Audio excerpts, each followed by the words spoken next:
Well, everyone, the iPhone 14 has officially came out, so let's go and compare it against the iPhone 12 and see which one is the better one.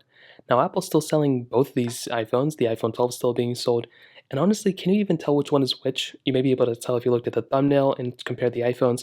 The 14 is on the right, the iPhone 12 is on the left, and I was able to get the white color of both these, so they both look very, very sharp. Now, if you want to pick up either one of these phones, links will be down in the description. You can get them from there, help support the channel at the same time.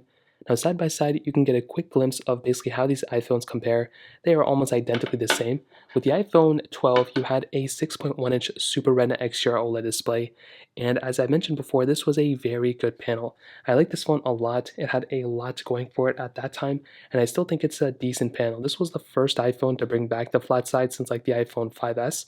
I guess the SE2, and you have the notch up top, but you still have it on the iPhone 14. No promotion or anything, but the iPhone 14 also doesn't have these things either. So at $799, I think, or whatever it is right now, this specific iPhone is, it's very interesting. It's pretty much the same thing as the 13, same exact thing as the 12 for the most part. It's a brighter display, so that's one thing to keep in mind. And you're also getting a little bit of a smaller notch. So other than that, I mean, if I were to zoom in and show you guys, the notches are very, very similar, at least when you're not even thinking about it. But if you kind of look at them side by side, you can see it's a little bit different, but it doesn't bring any functionality at all. Now, in terms of thinness and thickness, identically the same thing. The thing that you're actually lacking on the iPhone 14 is the SIM card tray. So you can see on the 12, we had that SIM card tray. We no longer have it on the iPhone 14, which is very sad. And also I think the coloring is a little bit different between both too. I don't know if you're able to tell. These were like the silver or starlight or white models, but it looks like the 12 is a little bit more whiter.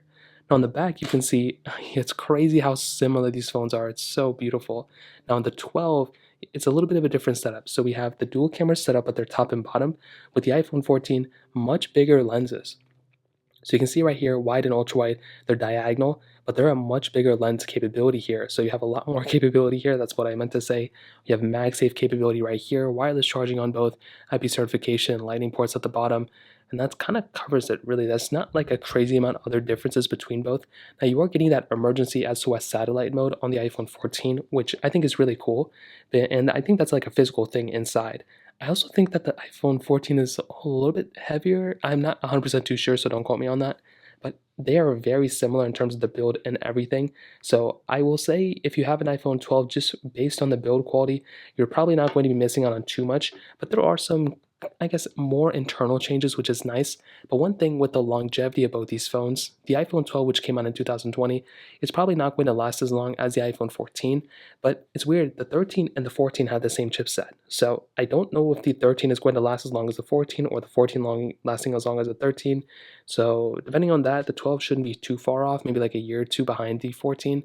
But this phone is still going to be supported with software for a long period of time. I don't think it's going anywhere anytime soon.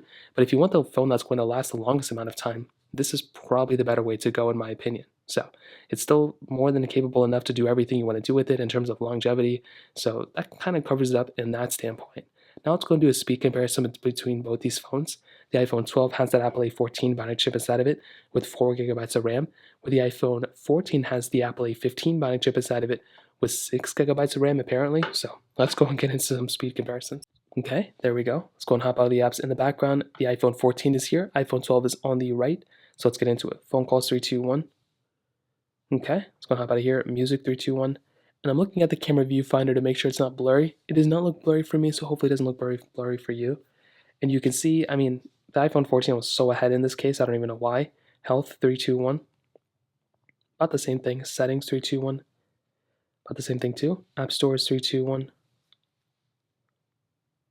And kind of different things on both. I think the 14 was slightly faster, but they were pretty much almost identical. Scrolling through, I don't know if there's going to be that big of a difference either. Let's go on up out of this one. Let's do Apple TV 321. And two different pop-ups on both. News 321. Two different pop-ups on both as well. Mail 321. Okay. I don't know which one was faster there actually. They both were so identical. Photos 321. Okay, about the same thing too. Camera 321. Very similar performance types here, if I'm being honest. Let's go and take a photo. 12, I think, was faster there. Let's go and open up the photo. It definitely was faster on the iPhone 14 in that case. Let's go and get into some of these podcasts. 321. 14 again to load up in that pop-up faster. Now we have some of these third-party applications we can go and test out. Facebook 3, 2, 1. And I am logged in here, I kind of forgot about that. Make sure you guys follow me on Facebook. Stack 3, 2, 1. And so I apologize because that thing was kind of in the angle. And the iPhone 14 definitely faster here. Let's get into some gameplay. Probably not going to change. Temple Run 2, 3, 2, 1.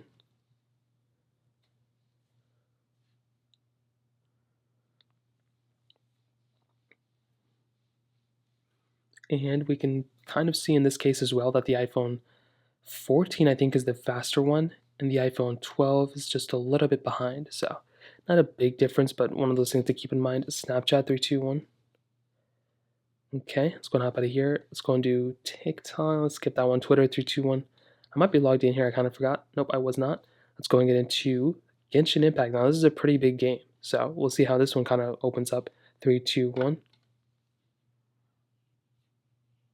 Now I have played Genshin Impact on both these phones before, and I don't notice those big of differences. When I'm doing heavy gaming, maybe if I did side by side gaming, that'd be a little different. But I guess in the loading speeds, you can definitely tell how much faster the iPhone 14 is over the iPhone 12 in this specific example. So let's go and hop out of this one. And honestly, that kind of covers up most of the applications I want to test. We can do like Netflix 3, 2, 1, but I kind of get a good idea of which one is the faster one. The 14 is noticeably faster than the iPhone 12, which I think is really nice. When you're getting a phone that's newer, you should expect it to be faster. Even though this thing only has a chipset that's like 1 year newer, I'm glad that it's a little bit of a better performing phone in that case. So in terms of speed, that kind of covers it up there. Now in terms of the camera setups, like I mentioned before, dual camera setups, so very, very good cameras between both. I think they're awesome. Dual cameras, so wide and ultra-wide lenses. You have the same kind of functionality, so you can zoom in and zoom out into a photo. You can go ahead and utilize that 4K 60 on the back and the front, which is really nice. But with the iPhone 12, when it came out in 2020, I thought it was a pretty good camera. I complained about this phone a lot, but the camera was one of those things that I didn't really find too many things to complain about. I think it's still a really good camera, and if you can find this phone for much cheaper than what it is in the brand new market, then this is a killer camera for that price tag. You still have 5x zoom, which isn't crazy, but 0.5x zoom is still really nice. So you can utilize that ultra-wide lens, which is cool. You still have portrait mode, panoramic mode, you have standard video mode, slow mode. Like, you still have a lot of capability here for this type of phone. The only thing you're missing and that the 14 kind of has is like cinematic mode, which is cool. And that's kind of it. I mean, there's some other still like action stabilization mode, which I think I just said, but there's some cool things that the 14 has. But the 12 camera, I think, is still more than capable enough for me. Now, the 14, I think this is probably the better camera here. I mean, their lenses are much bigger. They're going to have a lot more capability when it comes down to it, too. And in my opinion, when you're having a phone like this, having the ability of doing that 0.5x zoom is more than capable enough. And even from like the iPhone 11, we had that capability. So this is a very good camera. Cinematic mode here, action mode up top right there. So very good camera. The 14 is probably the better one when it comes down to it, but the 12's camera is still very good too. Now, along with that, you're definitely going to be getting better battery life on the iPhone 14, as I mentioned before. You're going to be getting just a much more powerful phone, has a lot more capability, kind of better display with better brightness, and better cameras, better battery life, better performance. Like, this phone has a lot more going for it, I would say. But if you have an iPhone 12, I probably would not go to the iPhone 14.